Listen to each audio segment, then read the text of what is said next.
रामः सीतामनुप्राप्य राज्यम पुनरवाप्तवान। सीता जी को प्राप्त करके रघुनंदन वन से आए और राज्यम पुनरवाप्तवान, और पुनः राम जी को राज्य की प्राप्ति हुई। राम राज्य का वैशिष्ट वर्णन किया देवर्षि नारद ने कि राम जी के राज्य में कभी किसी पिता को अपने पुत्र के मरण का दुख नहीं हुआ। ऐसे तो राम राज्य में इतनी विशेषताएं हैं कि राम राज्य की विशेषताओं का वर्णन किया जाए तो समय कम पड़ जाएगा, एक ग्रंथ तैयार हो जाएगा राम राज्य की कितनी विशेषताएं। लेकिन मुख्य बातें कहते हैं नारद जी कि न पुत्र मरणम केचित द्रक्षन्ति पुरुषाः क्वचित। राम जी के राज्य में कभी किसी पिता को अपने पुत्र के मरण का दुख नहीं। कभी राम जी के राज्य में ऐसा नहीं हुआ कि कोई पिता अपने पुत्र का अंतिम संस्कार करे, पुत्र ही पिता का अंतिम संस्कार करे। न पुत्र मरणम केचित। एक पिता के लिए इससे बड़ा दुख और क्या होगा कि पिता को अपने पुत्र का अंतिम संस्कार करना पड़े। यह साधारण दुख है। यह दुख राम जी के राज्य में किसी को नहीं हुआ। और राम जी के राज्य की क्या विशेषता? बोले नार्यश्चा विधवा नित्यम भविष्यन्ति पतिव्रता। नार्यश्च अविधवा नित्यम। राम जी के राज्य में कोई नारी विधवा नहीं हुई। राम जी के राज्य के पहले राम जी की माताएं विधवा हो गईं। दशरथ जी का मरण हुआ, महारानी कौशल्या, केकई, सुमित्रा वैधव्य को प्राप्त हुई। लेकिन राम जी जब सिंहासनारूढ़ हुए अयोध्या में, उसके बाद 11,000 वर्षों तक कभी किसी नारी का सुहाग नहीं गया। नारी का सबसे बड़ा सुख क्या है? उसका सुहाग। बेटा चला जाए, बाप चला जाए, मां चली जाए, सारी दुनिया छूट जाए, उसका पति रहे, यही तो उसका सुख। भगवान श्री राम ने ऐसी राज्य लीला की, कभी किसी नारी का सुहाग नहीं गया। नार्यश्चा विधवा नित्यम भविष्यन्ति पतिव्रताः। और सभी नारियां पातिव्रत का पालन करते हैं और सब पतिपरायणा। राम जी के राज्य में कभी किसी के घर में आग नहीं लगी। न चाग्निजम भयम किंचिन्नाप्सु मज्जन्ति जंतवः। राम जी के राज्य में कभी किसी के घर में आग नहीं लगी कि आग लगे तो फायर ब्रिगेड बुलाना पड़े, दिन भर अनाउंसमेंट करना पड़े, जैसे यहां करना पड़ रहा, आप तो सुन ही रहे होंगे। शाम सवेरे सरकार प्रशासन की तरफ से करना पड़ता है, देखो भाई अगरबत्ती कहीं मत जलाओ, माचिस कहीं मत जलाओ, चूल्हा गैस सावधानी से जलाओ। लेकिन राम जी के राज्य में तो अद्भुत व्यवस्था थी महाराज। किसी के घर में छप्पर पर, फूस के घर पर, कपड़े पर भी आग गिर जाए तो आग शांत हो जाती, वस्तु नहीं जलती। न चाग्निजम भयम किंचिन नाप्सु मज्जन्ति जंतवः। राम जी के राज्य में कभी कोई व्यक्ति पानी में डूब करके नहीं मरा। छोटे छोटे बच्चे सरजू जी में कूद जाएं और पूरी सरजू जी में घूम करके खेल करके चले आते थे, जल में डूबते नहीं। नाप्सु मज्जन्ति जंतवः। और नबातजम भयम किंचिन। राम जी के राज्य में कभी आंधी तूफान नहीं आया कि कोई ऐसी आंधी आवे लोगों के घर उड़ जाएं, कोई नुकसान हो जाए, ऐसा राम जी के राज्य में कभी नहीं। और नापित ज्वर कृतम तथा। राम जी के राज्य में कभी किसी को कोई बीमारी नहीं हुई। और बीमारी की तो बात छोड़ दो, कैंसर, हार्ट, किसी को बुखार भी नहीं हुआ 11,000 वर्ष तक। नापित ज्वर कृतम तथा। ज्वर भी नहीं। अब सोचो, जिस राज्य में कभी आंधी तूफान ना आवे, आग भी न लगे, कोई बीमार भी न हो, और सभी धन धान्य से परिपूर्ण हो। नित्यम प्रमुदिता सर्वे, सभी नित्य प्रमुदित और आनंदित हो, किसी भी प्रकार का किसी को कोई कष्ट न हो। जैसे सतयुग में था, यथा कृत युगे, वाल्मीकि जी कहते हैं जैसे सतयुग में लोग सुख का अनुभव करते थे, वह सुख राम जी के राज्य में, त्रेता युग में सतयुग आ गया। ऐसा सुंदर राज्य भगवान श्री राम का। बोले ऐसी सुंदर व्यवस्था राम जी ने कैसे की होगी?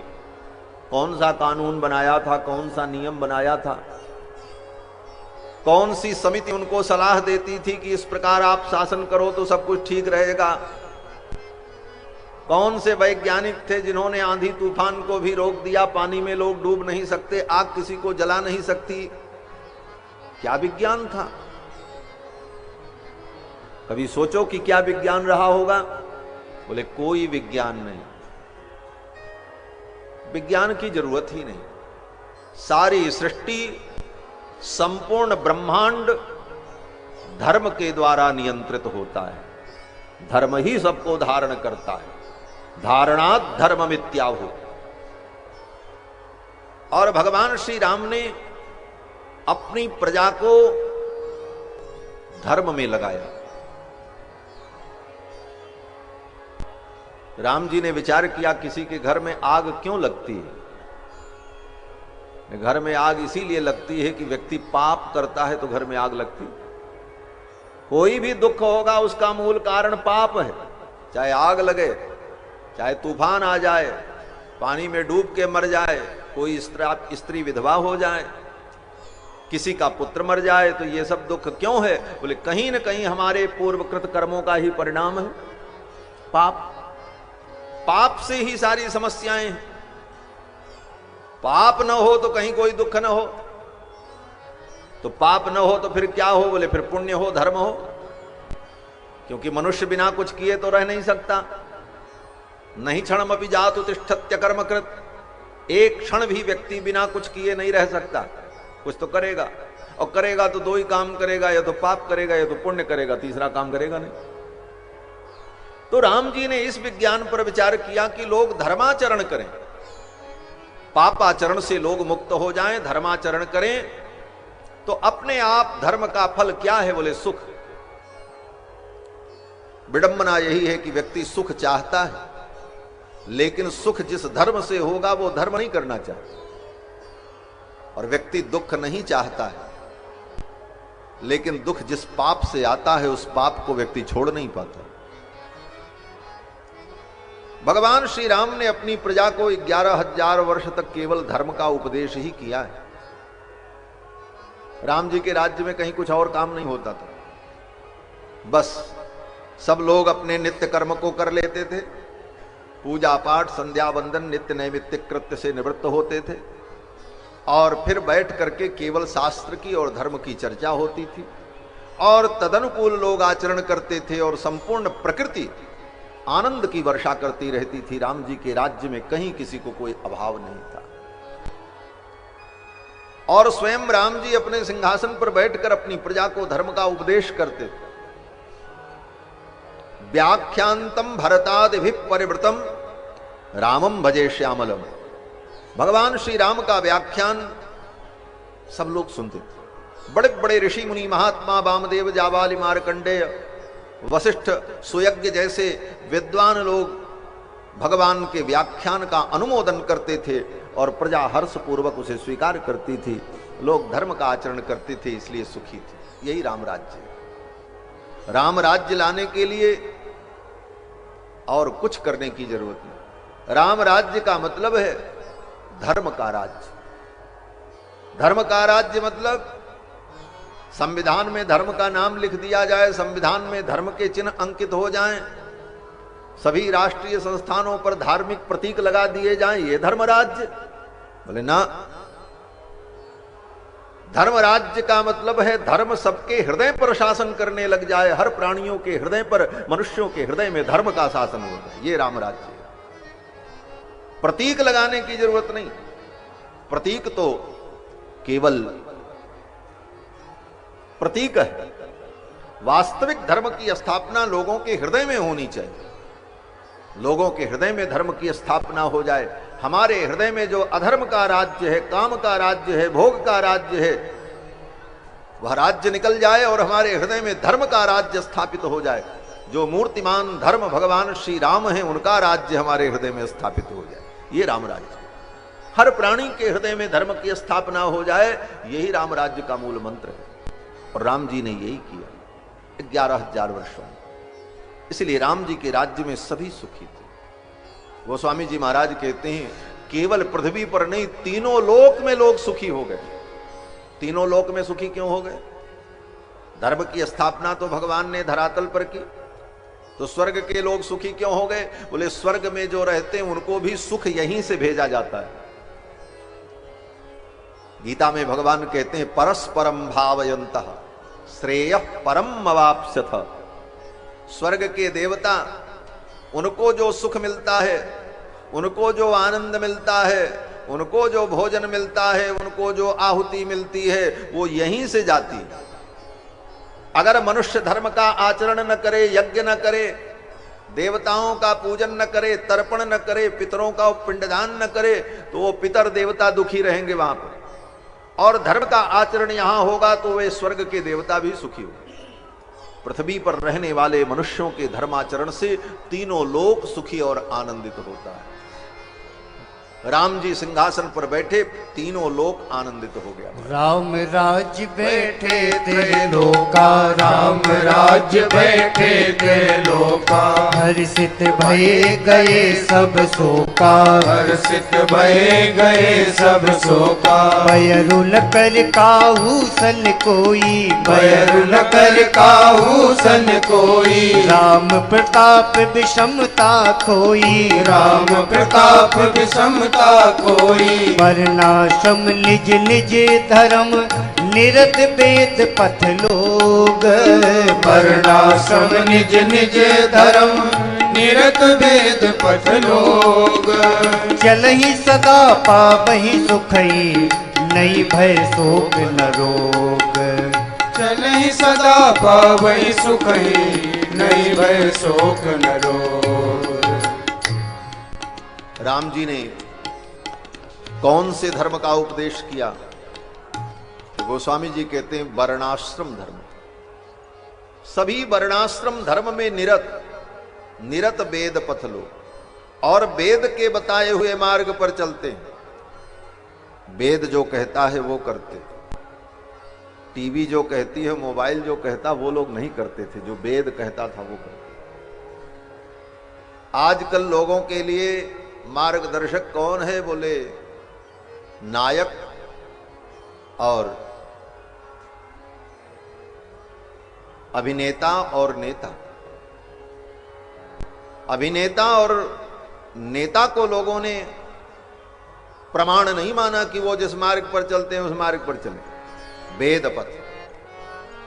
आज लोग कहते हैं महाराज फलाने ऐसा करते हैं, वो ऐसा करते हैं, ऐसा करना चाहिए।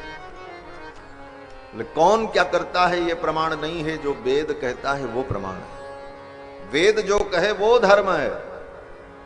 कोई धर्म के सिंहासन पर बैठ करके अगर वेद के विरुद्ध बोलता है तो वह भी गलत है, चाहे वो कितना भी बड़ा व्यक्ति क्यों हो, चाहे हम हो चाहे आप हो।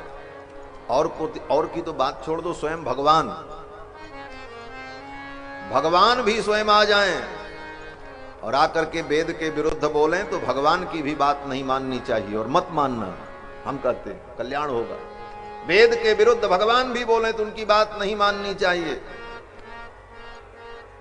और प्रमाण बोले बुद्ध भगवान। 24 अवतार में भगवान का एक अवतार बुद्धावतार। बुद्ध भगवान का उपदेश वेदों में भी कहा, यज्ञेन दानेन तपसा अनाशकेन विविदिशन्ति ब्राह्मणाः।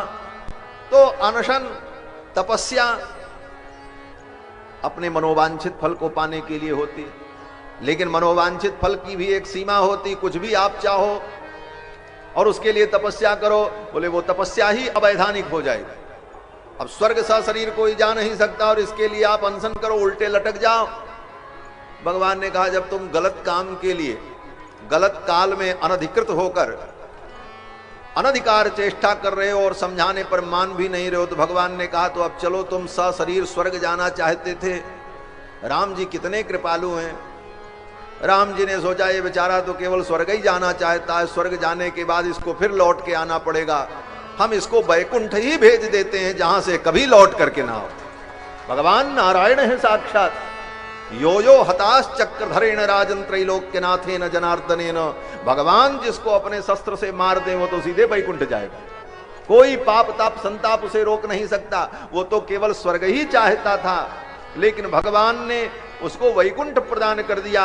भगवान के कर कमल से उसका उद्धार हुआ। एक दिन तो उसको मरना ही था संसार में, आज नहीं कल मरता, लेकिन भगवान ने उसको वैकुंठ प्रदान कर दिया, उसे परम गति प्राप्त हो गई।